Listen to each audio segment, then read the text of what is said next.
নমস্কার বন্ধুরা, আপনাদের সবাইকে আবারও স্বাগত আমাদের চ্যানেল বাংলা সিরিয়াল আপডেটসে।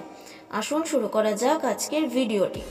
পরিণীতার প্রথম পর্ব হয়ে গেছে, আর টেলিকাস্ট দেখে দর্শকের কি মতামত আসুন জেনে নেওয়া যাক আজকের ভিডিওর মাধ্যমে। পরিণীতার প্রথম পর্ব দেখার পর দর্শক খুবই খুশি। প্রমোতে কটূক্তি করলেও প্রথম এপিসোড দেখার পর দর্শকেরাই বলছেন যে পরিণীতার নায়িকা ঈশানীর অভিনয় খুবই সুন্দর, এবং তার সাথে প্রতাপের অভিনয় এবং তার সাথে ফার্স্ট এপিসোডের এন্ট্রি সিন সবটাই খুবই প্রশংসনীয়।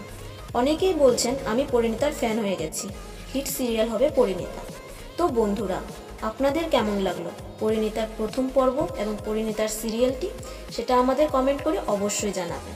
আর আজকের এই ভিডিওটি যদি আপনাদের ভালো লেগে থাকে তাহলে প্লিজ ভিডিওটিকে লাইক করবেন আর শেয়ার করবেন। এরকম সব অনস্ক্রিন এবং অফ স্ক্রিন অভিনেতা অভিনেত্রীদের সমস্ত আপডেটস পেতে আমাদের চ্যানেলটিকে সাবস্ক্রাইব করবেন, বেল আইকনটাকে সেট করে রাখবেন। ধন্যবাদ।